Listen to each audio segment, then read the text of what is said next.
Un drame violent se joue au large des côtes européennes. Surgis de la mer, des corsaires enlèvent sans ménagement des hommes et des femmes.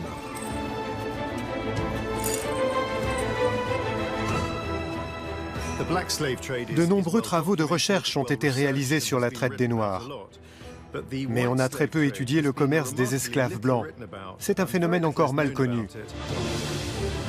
Peu d'entre eux parviendront à rentrer chez eux pour témoigner de leur sort. Les Européens perdent de nombreux navires et équipages, au point que le commerce se trouve presque paralysé en Méditerranée. Mais ce sont les États-Unis qui vont relever le défi et déclarer la guerre aux corsaires musulmans.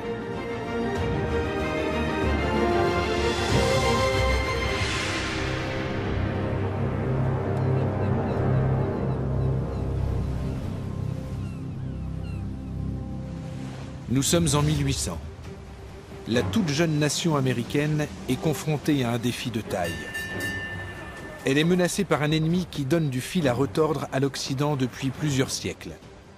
Des corsaires musulmans appelés barbaresques.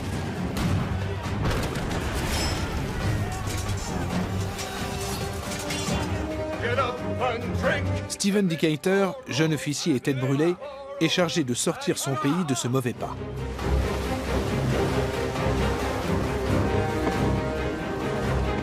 Il lit tout ce qu'il trouve au sujet des corsaires et découvre le destin incroyable de certains de leurs prisonniers. Comme celui de ce mousse, devenu esclave, qui fera une étonnante carrière en Afrique du Nord.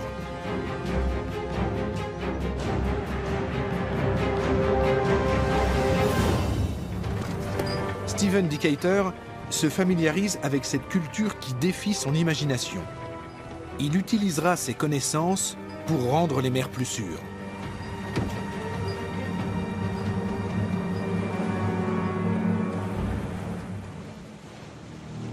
Retour au milieu du XVIIIe siècle. Comme tous ses contemporains, le capitaine Jean-François Prépeau est prudent lorsqu'il croise en Méditerranée. Cette frégate dans la brume est-elle un navire français? Ou appartient-elle à des corsaires musulmans? Prépeau hésite et perd un temps précieux. Les corsaires en profitent pour donner l'assaut. Allez, dépêchez-vous, il faut faire vite maintenant. Ils se font passer pour un navire marchand français et, comme c'est souvent le cas, les chrétiens se laissent abuser. On ne leur échappera pas. Il est trop tard pour fuir, mais Jean-François Prépeau et ses hommes se battent jusqu'au bout. C'est la mort ou l'esclavage qui les attend.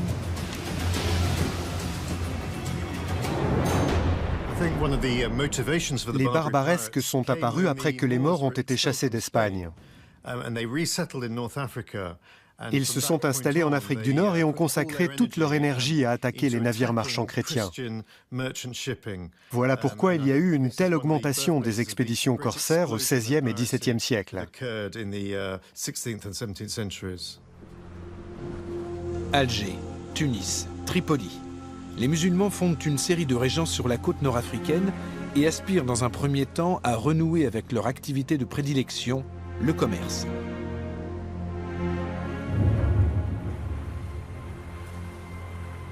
Mais cela s'avère difficile.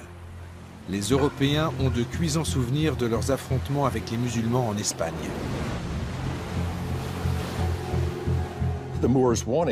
Les Maures voulaient avoir leur part dans le commerce méditerranéen très lucratif et être traités à égalité avec les Espagnols, les Portugais et les Français. Mais les puissances européennes, particulièrement l'Espagne, ont refusé d'admettre dans leurs échanges les corsaires, ou plutôt les États barbaresques, comme on les appelait. Elles leur ont imposé des surtaxes et des réglementations impossibles à respecter. Pendant 2 siècles, ces États barbaresques ont donc dû se résoudre à piller au lieu de commercer. Les Européens se sont ainsi créés, bien malgré eux, une menace permanente.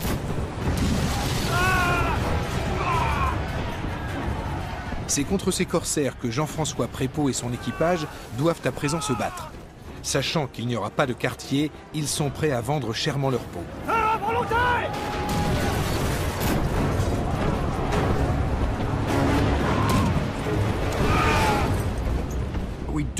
On le sait, en cas de résistance, l'équipage risquait d'être tué et non d'être réduit en esclavage. De plus, la capture d'un navire était une opération d'une extrême violence. Il y avait donc de nombreux morts, peut-être bien plus que dans nos estimations actuelles. Les Français se défendent, mais en vain. Les Barbaresques passent à l'abordage.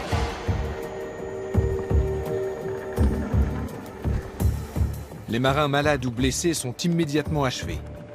Il serait trop coûteux de les soigner, et sans doute ne survivraient-ils pas au transport jusqu'au marché des esclaves. Les corsaires ont un raisonnement purement économique. Ils souhaitent optimiser leur prise et se débarrasser de tout ce qui pourrait nuire à leurs affaires.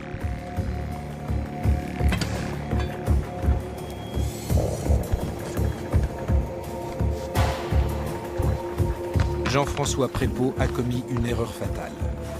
Il sait qu'il sera puni à Alger pour avoir osé résister à ses agresseurs.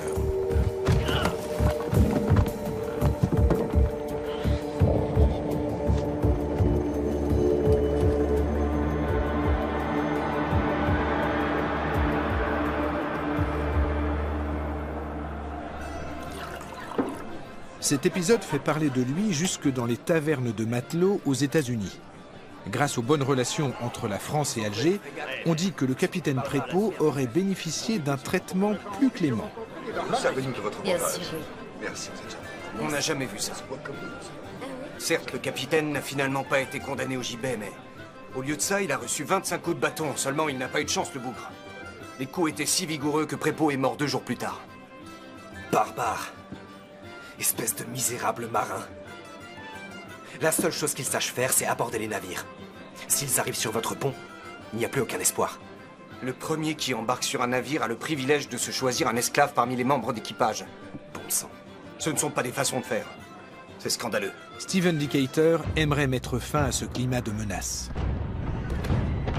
En effet, les États-Unis sont en train de développer leur commerce maritime et les corsaires musulmans entravent sérieusement les échanges de marchandises. Et nul n'a encore réussi à les arrêter. Stephen Decatur y parviendra-t-il? Stephen Jr. was a sickly lad. Stephen était un enfant maladif. À 8 ou 9 ans, il a eu un grave accès de coqueluche. En guise de remède, on recommandait à l'époque l'air du large. Son père, qui était un marin, a donc décidé de l'emmener avec lui dans une traversée de l'Atlantique, pensant que ce serait bon pour les poumons et la santé de son fils. Stephen a ainsi effectué très jeune son premier voyage à l'étranger et il y a pris goût. Les États-Unis, une fédération de 13 anciennes colonies sur la côte est d'un continent gigantesque, sont un pays insignifiant lorsque la Grande-Bretagne reconnaît leur indépendance en 1783 au terme d'une guerre longue et meurtrière. Les Américains ont perdu la protection de la puissante flotte britannique et leurs vaisseaux sont la proie des corsaires.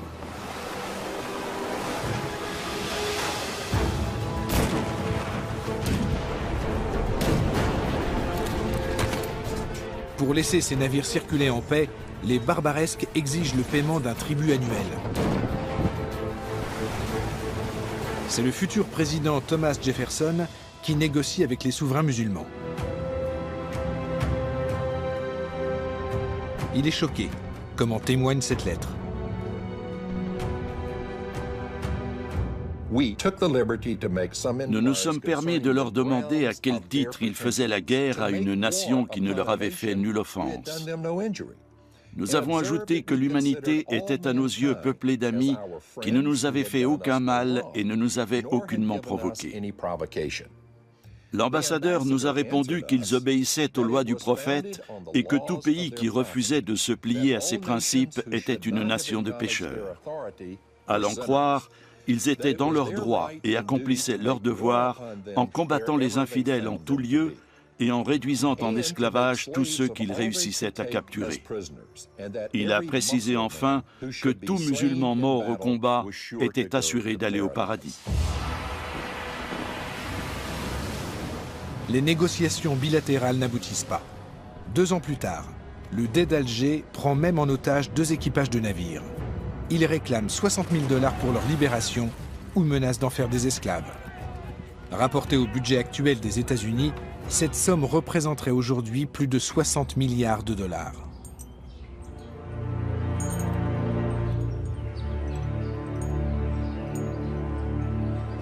Nous les avons achetés. L'Amérique a conclu avec Alger un traité de paix. Un tribut de plusieurs millions de dollars qu'on leur verse, chaque année. Une somme de l'ordre de 20% des recettes de l'État. Il y a longtemps qu'on aurait dû investir cet argent dans des forces de frappe militaires puissantes. C'est bien vrai, ça. 20%, rendez-vous compte. On aurait pu régner sur les De océans. nos jours, il paraîtrait invraisemblable que les États-Unis se laissent dicter ainsi leur conduite. Mais même pour la jeune République, l'humiliation est cuisante. Les corsaires ont poursuivi leurs activités. Or, les États-Unis ne disposaient ni d'une marine militaire, ni d'une stratégie pour s'attaquer aux barbaresques. Pendant leurs 20 premières années d'existence, ils ont dû réfléchir à un plan d'action. L'US Navy, telle que nous la connaissons, a vu le jour dans ce contexte. Les États-Unis se fixent un objectif ambitieux, bâtir de nouveaux navires de guerre qui n'auront pas leur pareil sur les océans. Leurs ingénieurs mobilisent tout leur savoir, issu de 3 siècles de construction navale. Ils innovent, supprimant les lourdes superstructures des siècles passés. Place aux frégates aérodynamiques à faible tirant d'eau. Les États-Unis veulent ainsi mettre fin aux conditions humiliantes du traité de paix et d'amitié qui les lie à Alger. Et on les comprend.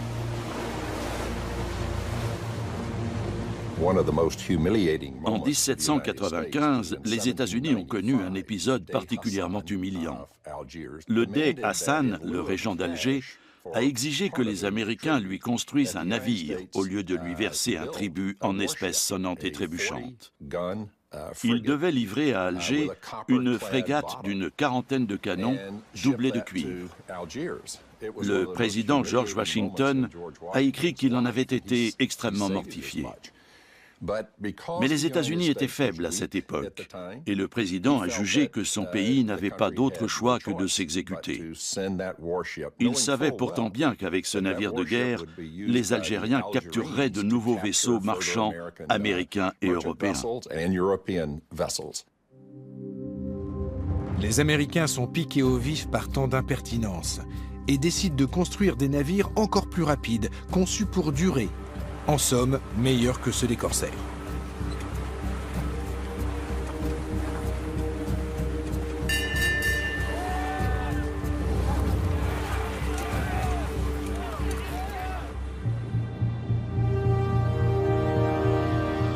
L'un d'eux est encore amarré aujourd'hui dans le port de Boston, sur la côte nord-est des États-Unis. Entretenu régulièrement, le USS Constitution est le plus vieux navire de guerre au monde encore à flot. Voilà plus de 2 siècles qu'il navigue avec un équipage de la marine américaine.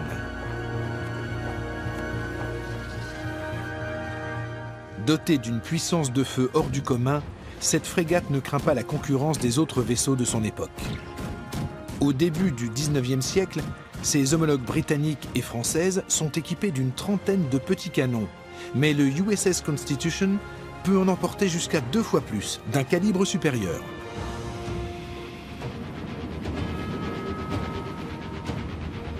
Si cette forteresse flottante est encore en bon état, c'est grâce au bois utilisé pour sa coque. Il ne s'agit pas de chêne blanc, comme c'était l'usage, mais de chêne de Virginie, une essence plus rare.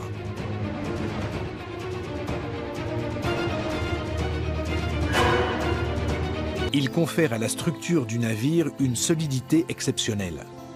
Malheureusement, le chêne de Virginie est une variété rare, qui ne pousse que dans quelques régions d'Amérique centrale et dans le sud-est des États-Unis. La construction du USS Constitution a nécessité à elle seule l'abattage de 2000 arbres. Des étrangers accostaient souvent sur des zones sauvages de nos côtes et abattaient en toute illégalité quelques chênes de Virginie pour construire des navires en Europe. Décidément, les États-Unis ont bien besoin d'une flotte de guerre moderne et puissante à opposer à leurs ennemis.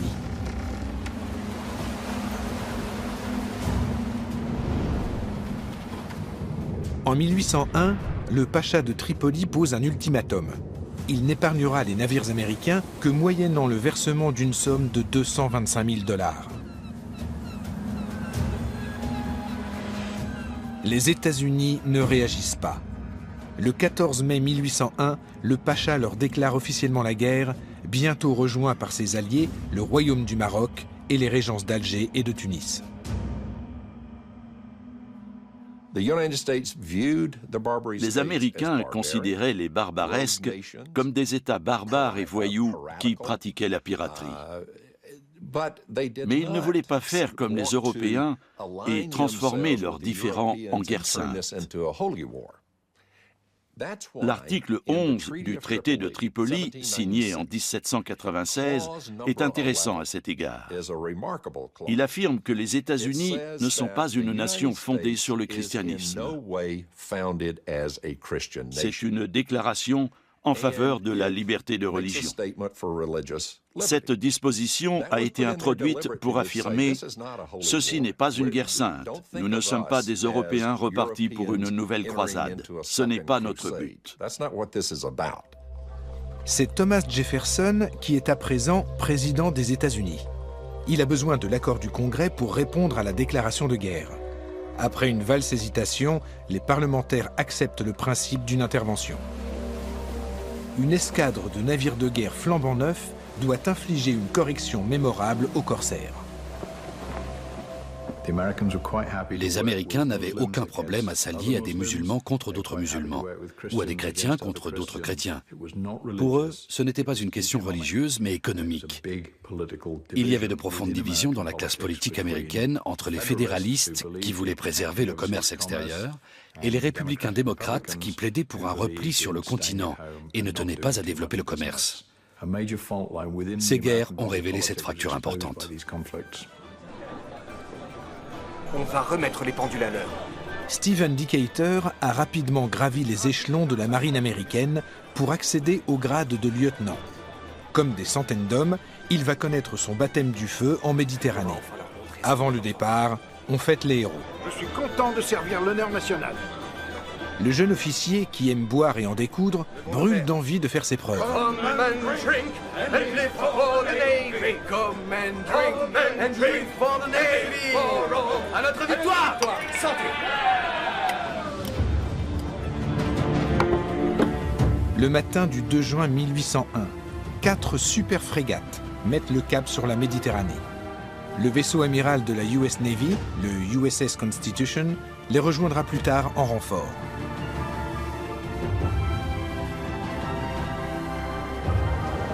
Les intempéries et les caprices du vent ralentissent leur progression. La traversée dure 7 semaines et demie.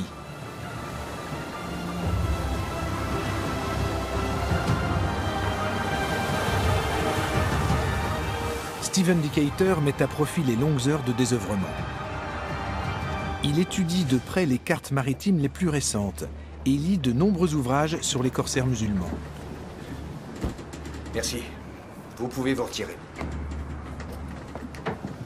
Il veut en apprendre le plus possible sur les ennemis de son pays. Comment font-ils pour semer la terreur depuis plus de 3 siècles dans la Méditerranée et l'Atlantique? Quel est leur mode de vie, en mer et à terre? Il étudie aussi leurs tactiques d'attaque et leur guerre sainte contre le monde chrétien. Certains Européens devenus esclaves des corsaires au XVIIIe siècle et revenus au pays par la suite ont publié leurs mémoires.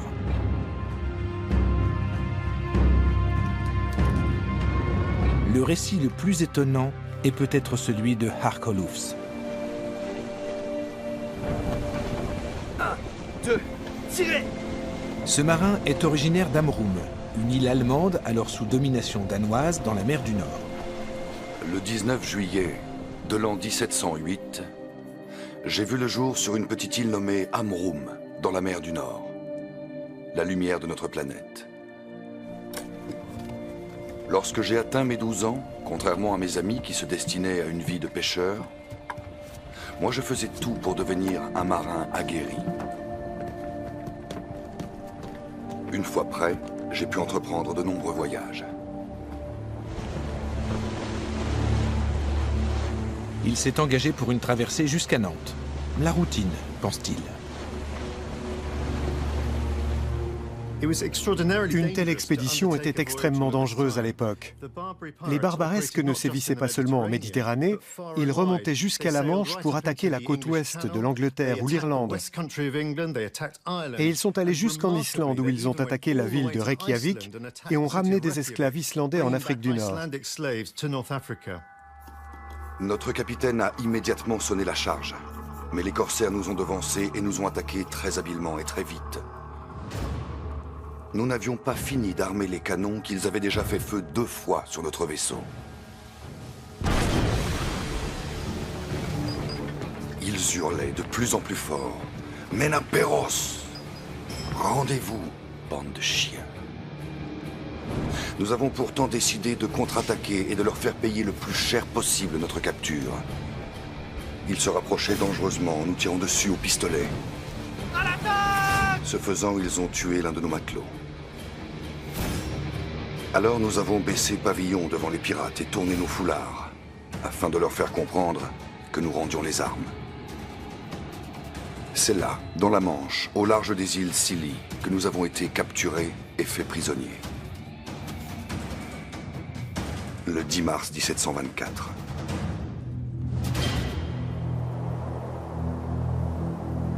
Les corsaires ont réalisé une prise juteuse. Un navire transportant 21 hommes, pour la plupart jeunes et forts. De la marchandise de choix pour le Batistan, le marché aux esclaves d'Alger.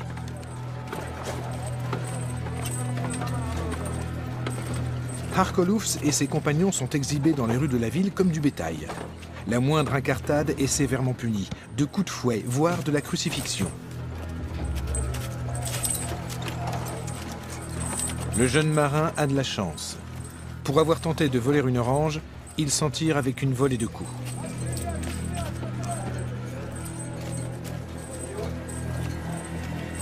Jusqu'au XIXe siècle, il est courant de croiser des esclaves blancs dans les villes musulmanes. Européens pour la plupart, ils se voient confier les tâches les moins nobles et les plus pénibles.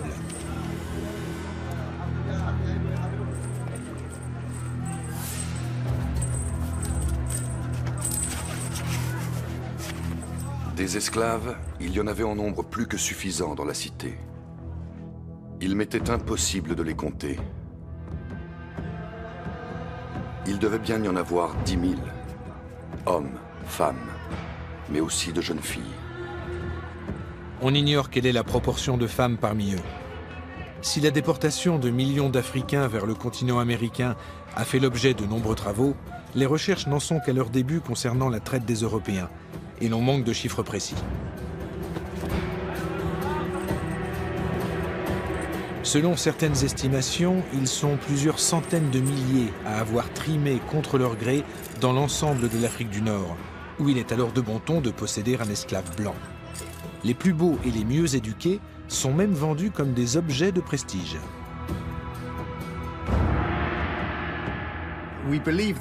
On pense qu'1 million d'Européens environ ont été vendus en esclavage. Mais ce chiffre ne tient pas compte des victimes des attaques barbaresques. Le total représente peut-être le double ou le triple. On n'en sait rien. L'endroit a tout d'un marché aux bestiaux. La dentition d'un esclave en dit beaucoup sur son état de santé et influe sur son prix. Mais les critères pris en compte sont nombreux. Sexe, âge, éducation ou encore origine. Harcolufs n'a pas trouvé preneur et se retrouve au cachot.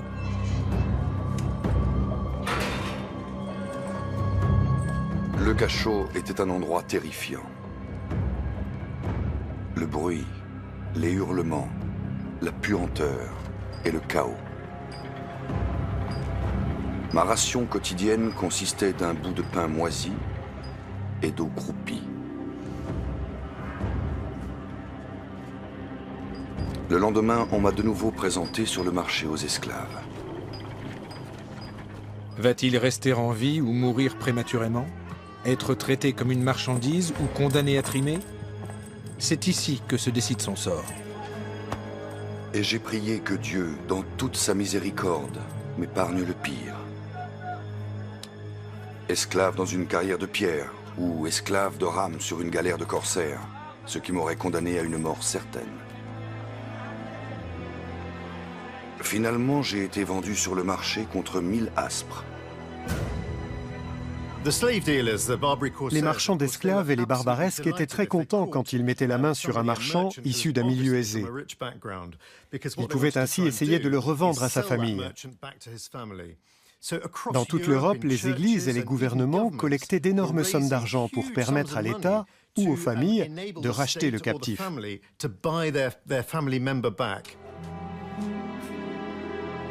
L'acquéreur de Harkolufs fait rapidement parvenir une demande de rançon à la famille du jeune homme.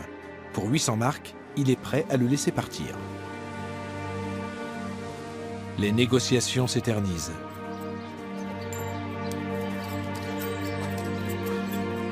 Sur l'île d'Amrum, la paroisse recueille des dons.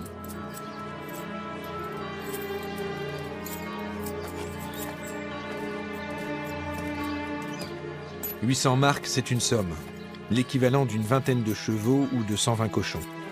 Le père de Hark, petit armateur, multiplie les démarches et écrit même au roi.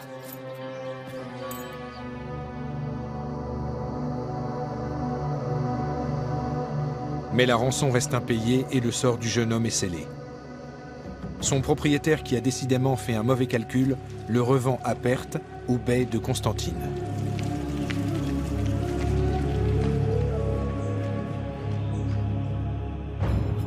Le voyage jusqu'à notre destination s'est fait à dos de mulet.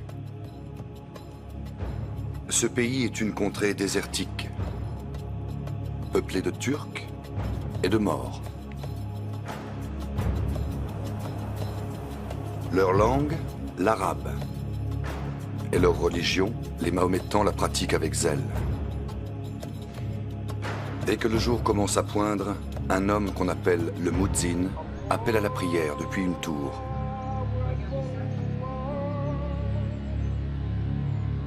Le Béassine était une sorte de petit monarque qui régnait sur Constantine. Une cité agréable, avec une forteresse. D'après mes spéculations, nous nous trouvions à 12 jours de voyage, ou une 60aine de milles, au sud d'Alger.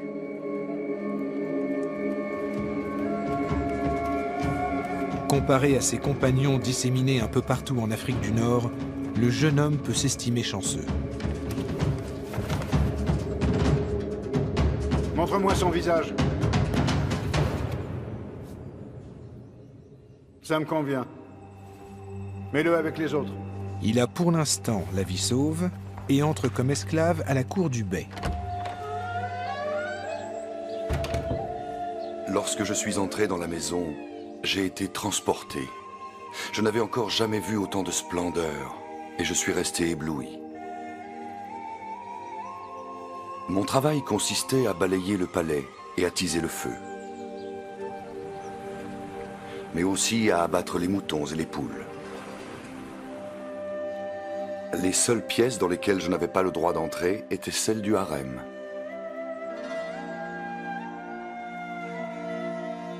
De nos jours encore, cet univers interdit et sulfureux reste entouré de légendes, surtout en Europe et en Amérique du Nord. Des fantasmes qui inspirent peintres et écrivains. Leurs tableaux et leurs romans trouvent un écho chez les Occidentaux, mais sont-ils fidèles à la réalité ?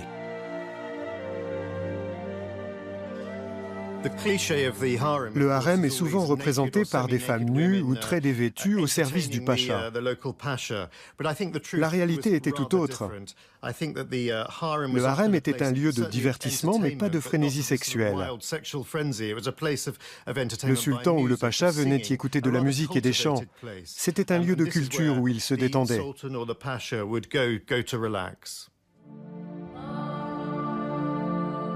La tradition du harem remonte à l'époque pré-islamique. Dans ce quartier de femmes hermétiquement fermé, seuls sont admis le maître et ses eunuques. Sa première épouse, ses autres compagnes et ses enfants mineurs y vivent ensemble.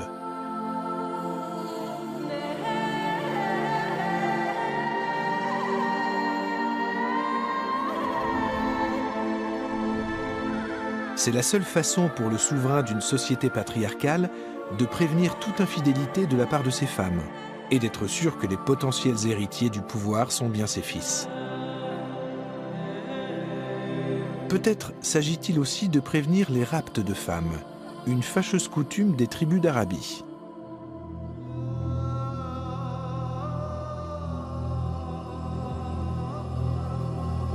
Harkolufs n'a sans doute jamais vu l'intérieur du harem, mais il apprend rapidement l'arabe et le turc et suit des cours de Coran.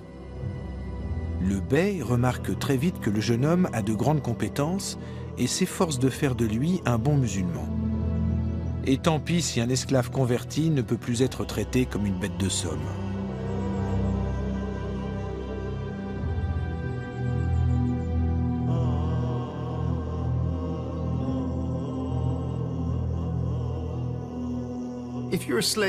Pour un esclave, la conversion à l'islam ouvrait certaines portes. Il devenait possible de travailler dans les palais, de devenir un domestique chez les puissants, ou même de servir dans l'armée. On pouvait donc nettement améliorer son quotidien, moyennant toutefois une démarche assez radicale. Mais il y avait également un inconvénient, et pas des moindres. Le converti savait que son pays d'origine ne paierait jamais sa rançon. C'était un point de non-retour, et il ne reverrait sans doute jamais sa patrie. Pour Harkolufs, la conversion représente sans doute une chance inespérée. Il va tirer parti de la situation et faire carrière à la cour du bey. Après 3 ans comme laquais, il est promu trésorier, puis accompagne le souverain en pèlerinage à la Mecque.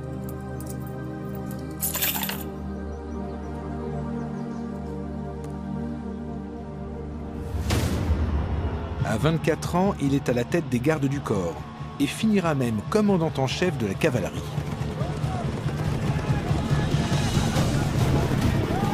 Avant une bataille décisive contre le régent de Tunis, il part lui-même reconnaître les positions de l'adversaire.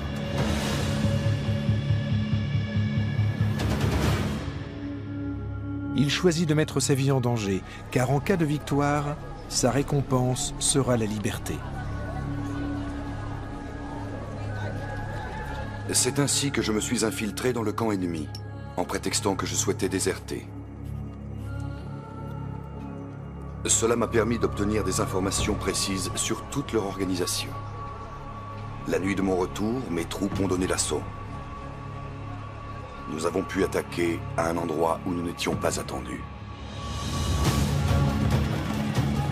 La tactique porte ses fruits. À la tête de ses troupes, le jeune homme remporte la bataille. Le Béassine a tenu parole et m'a rendu la liberté.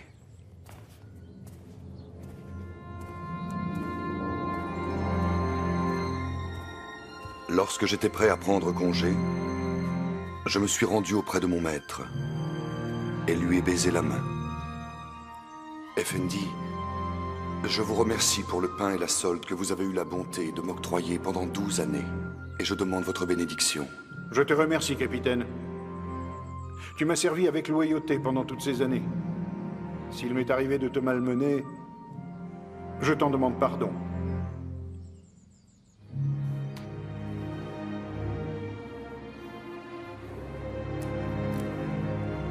Là-dessus, il m'a donné un laissez-passer en parchemin que je pourrais présenter à Alger. Va, et que Dieu soit avec toi. Prends garde aux boissons trop fortes en compagnie de femmes. À Alger, veille bien sur ton argent. Les escrocs sont vifs et toujours à l'affût. Le destin de Harkolufs, esclave devenu commandant des forces d'un prince musulman, est aussi étonnant qu'exceptionnel. Le 25 avril de l'an 1736, j'ai touché sain et sauf la terre de ma mère patrie. J'avais dans mes cales des tissus de la soie la plus fine qui existe et de grandes quantités d'or massif. Au pays, on ne le croit guère lorsqu'il affirme être resté chrétien, mais personne ne cherche vraiment à savoir. Harkolufs se marie et aura 5 enfants. Stephen Decatur découvre la richesse et le raffinement de la culture islamique. Il comprend que ses adversaires n'ont rien de barbares primitifs, mais savent adapter leurs tactiques et optimiser leurs alliances.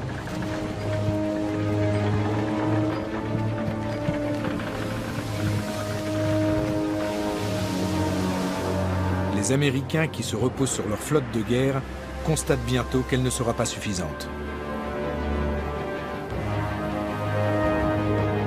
Pendant des mois, leur escadre assiège la baie de Tripoli pour affamer l'ennemi. Mais les corsaires effectuent régulièrement des percées pour ravitailler les habitants de la ville. Thomas Jefferson s'impatiente. Il envoie des renforts supplémentaires en Méditerranée, notamment le USS Constitution. Un geste fort.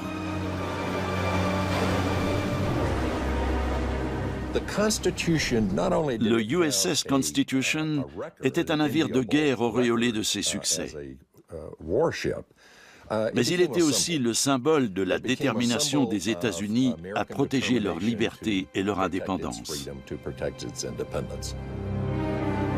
Il faut alors un équipage de près de 500 hommes pour préparer la frégate au combat et la maintenir en condition opérationnelle. L'ennemi est convaincu que sa coque est impénétrable.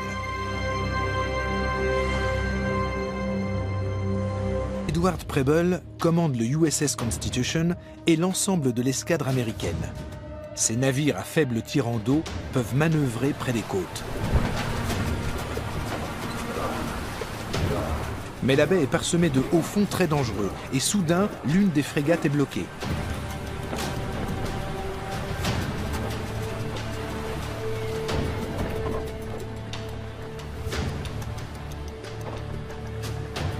Que voyez-vous dans votre longue vue, lieutenant?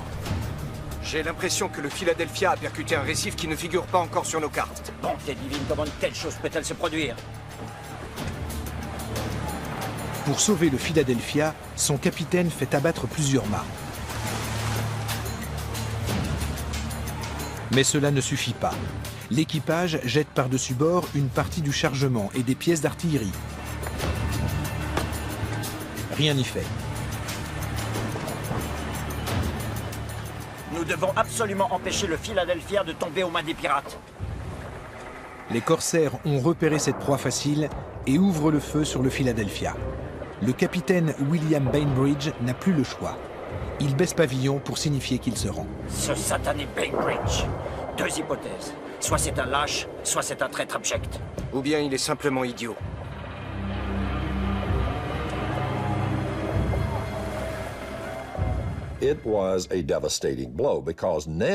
Cet épisode a été désastreux. Les Algériens avaient capturé 307 marins américains et ils étaient en possession d'un excellent navire de guerre très moderne. S'ils parvenaient à le dégager et à l'intégrer dans leur propre escadre, ils risquaient de s'en servir pour briser le blocus et piller les frégates américaines. En échange de la libération des otages, les barbaresques exigent une somme faramineuse. L'épisode nuit à l'image de Thomas Jefferson et compromet sa réélection. Pour couronner le tout, les corsaires repêchent les canons du Philadelphia et remettent ce dernier à flot. Les États-Unis sont humiliés.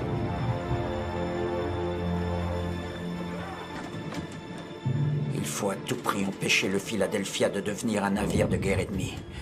Ce serait pire que tout, hors de question. Peu importe ce que ça nous coûte, quand bien même, il ne resterait qu'une seule solution, détruire notre navire de l'autre côté des lignes ennemies. Comment est-ce possible?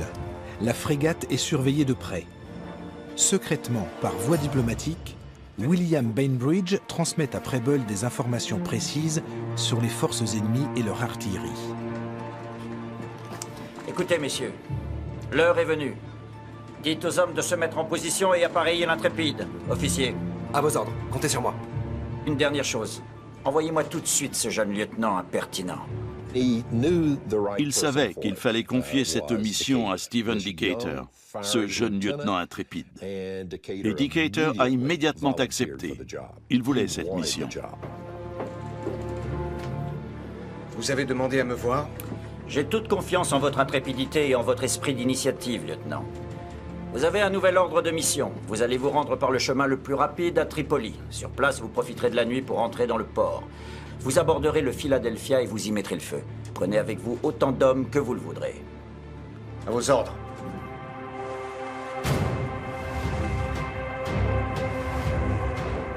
Pour cette mission suicidaire, 75 soldats, parmi les meilleurs éléments de la marine, se portent volontaires. Pendant plusieurs semaines, Stephen Decatur les entraîne à monter à l'abordage de nuit et à tuer en silence.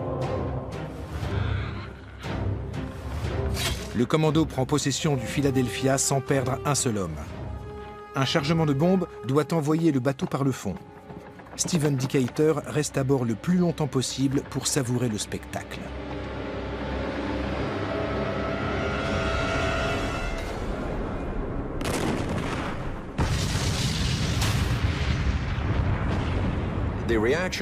Cette opération a immédiatement suscité des réactions enthousiastes. Au Royaume-Uni, l'amiral Nelson a déclaré qu'il s'agissait d'un acte d'une audace et d'un courage sans pareil pour l'époque.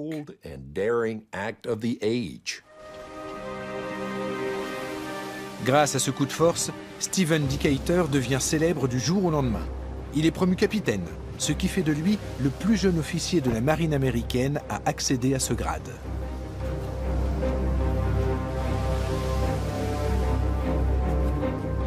Mais les marins américains sont toujours retenus en otage, par le pacha de Tripoli à présent. Edward Preble refuse de payer la rançon demandée et fait ouvrir le feu sur le port de Tripoli. Les deux camps finissent par signer un traité en 1805. Moyennant une rançon, les navires américains pourront circuler librement. Mais dès 1812, les corsaires s'en prennent à nouveau aux bateaux marchands venus d'outre-Atlantique. Il faut refaire appel à Stephen Decatur. Écoutez-moi tous. Messieurs, aujourd'hui, nous n'allons pas uniquement donner une bonne leçon aux dés d'Alger. Nous allons donner à tous les barbaresques une leçon qu'ils ne seront pas prêts d'oublier. Ou alors c'est la mer qui nous engloutira. L'officier ne perd pas de temps. À l'approche d'Alger, il capture le navire amiral des corsaires, ce qui les affaiblit considérablement.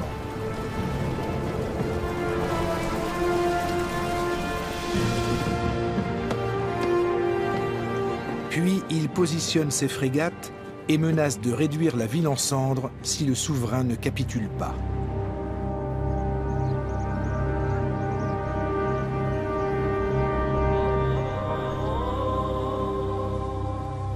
C'est le début de la politique de la canonnière. Il s'agit de petits navires lourdement armés, capables de remonter des rivières et de naviguer en eau peu profondes, et que les États utilisaient pour montrer leur force et protéger leurs intérêts commerciaux. Depuis, les États-Unis ont maintes fois employé cette stratégie pour imposer leur point de vue, s'ingérer dans les affaires intérieures de pays plus petits, ou peser sur leur politique économique.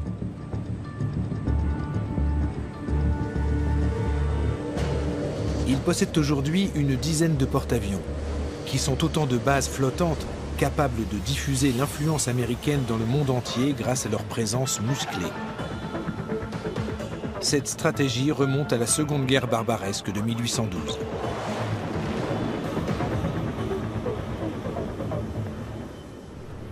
La flotte déployée au large d'Alger produit l'effet escompté et vient à bout de la combativité des corsaires. Sans aller à l'affrontement, Stephen Decatur est en mesure de dicter ses conditions à l'ennemi.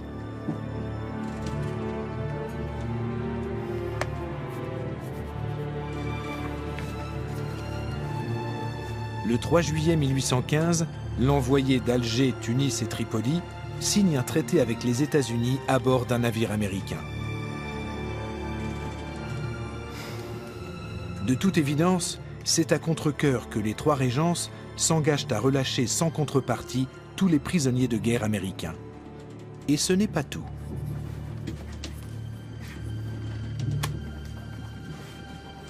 Elles doivent aussi payer des réparations de guerre, renoncer à percevoir un tribut des États-Unis et à capturer leurs navires.